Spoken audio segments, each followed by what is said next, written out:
Senhoras deputadas e senhores deputados, hoje há em Portugal uma percepção ampliada de que somos uma república de impunidade.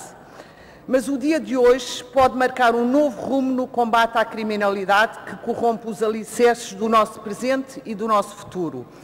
Hoje temos condições de mudar a rota deste destino corrosivo. Hoje, este Parlamento vai dividir-se, sem cisões ideológicas, entre os que, sem reservas, querem dar resposta eficaz à criminalidade que corrompe o desenvolvimento sustentável, económico, social e humano em Portugal, e aqueles que insistem em não o fazer. Sejamos claros com os portugueses. O Partido Socialista não quer criminalizar o enriquecimento ilícito. O Partido Socialista não quer discutir o juízo político subjacente à necessidade de criminalização do enriquecimento ilícito.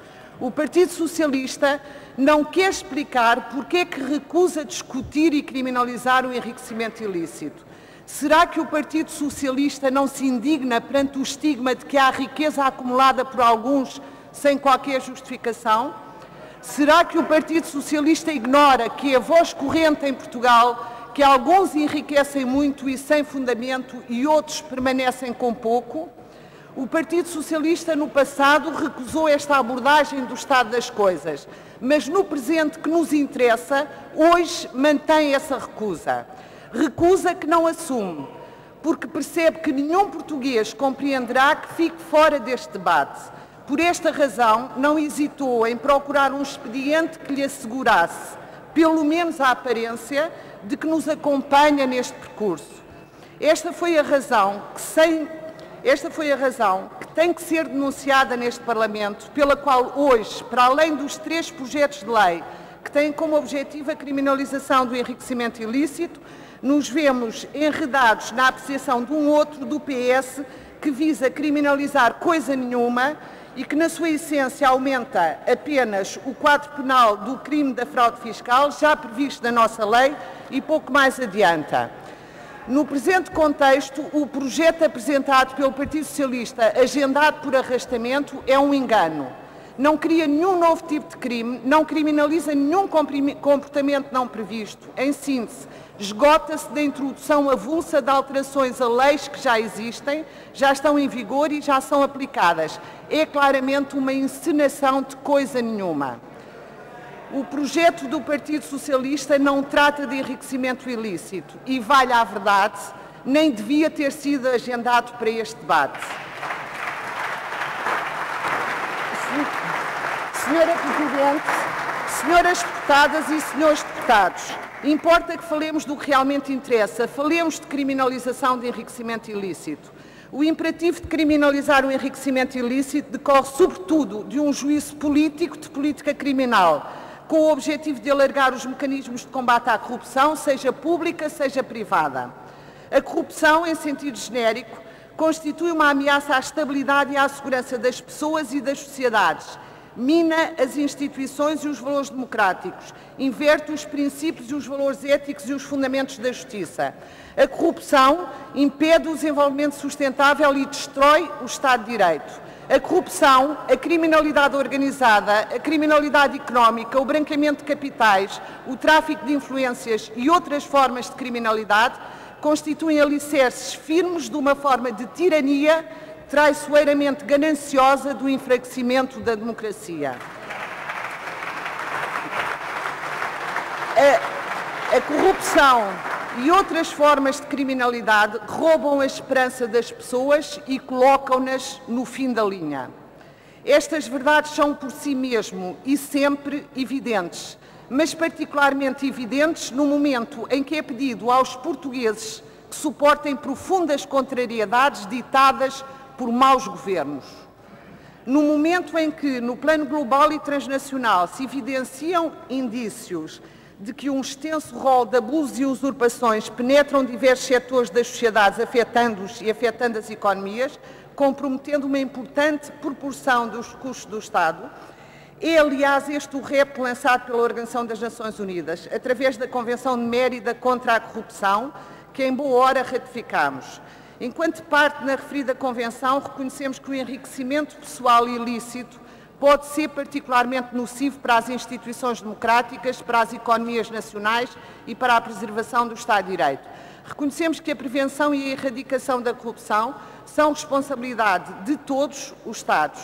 Afirmamos os princípios de devida gestão dos assuntos e dos bens públicos, nomeadamente a equidade, responsabilidade e igualdade perante a lei, bem como a necessidade de salvaguardar a integridade, a probidade e a transparência e uma cultura de repúdio à corrupção. Estes são, neste enquadramento, os limites que se colocam à nossa ação política.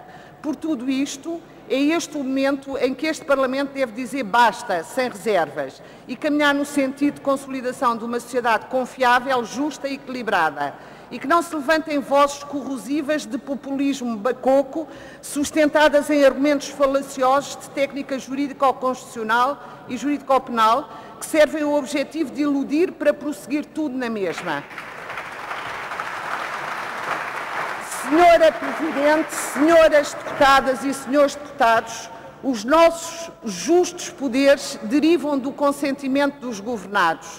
Este Parlamento tem que dar um passo firme e inequívoco que garanta aos portugueses que assumimos a nossa responsabilidade no quadro constitucional do Estado de Direito Democrático de criar condições de prevenção e de repressão de comportamentos que violam os deveres de transparência e de probidade e que são objeto de relevante censura social. Não recai sobre nós, nem sobre os nossos parceiros proponentes, o ónus de que defendemos penalizar a riqueza ou os ricos. O nosso motivo sustenta-se na indignação perante a riqueza proveniente de causa ilícita ou injustificada. Sustenta-se no imperativo de salvaguarda da transparência enquanto valor crucial da atividade política enquanto matriz do Estado de Direito Democrático. Há, porventura, algum grau de tolerância perante os enriquecidos de forma desproporcionada aos rendimentos lícitos, declarados ou comprovados? Há, porventura, alguma ilegitimidade na construção de uma incriminação que previna ou sancione o enriquecimento por causa desconhecida e não declarada? Há, porventura, repúdio à incriminação das vantagens obtidas em desconformidade com as declarações prestadas obrigatórias no quadro legal? Queremos que não. Aliás, é já nestes termos que são configurados no nosso ordenamento jurídico os crimes de fraude fiscal e de fraude contra a segurança social. No projeto que apresentamos, a configuração do crime de enriquecimento ilícito constitui uma incriminação autónoma face a outros crimes já sancionados no direito português.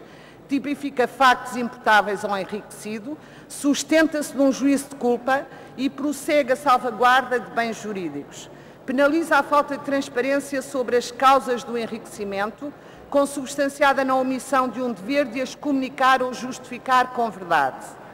Não impomos ao enriquecido, nem pretendemos fazê-lo, uma obrigação de provar a inocência, mas investimos-lo num dever de transparência que o obriga a declarar os seus bens e a fonte dos seus rendimentos. Devolvemos ao Ministério Público, como nos termos da lei lhe compete, o ónus de fazer prova dos elementos do crime a partir de uma situação factual objetiva prevista na norma. É esta a nossa proposta, é esta a nossa referência.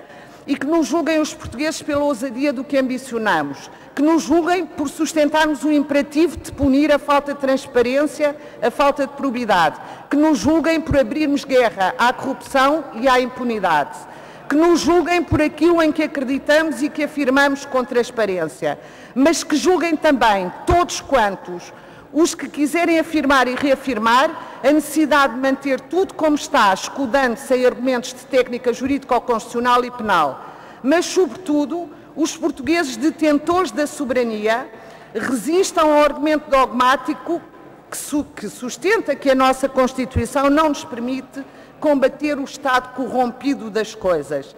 Esse não é o caminho que nos leva à recuperação de Portugal. Conosco as coisas não vão ficar na mesma.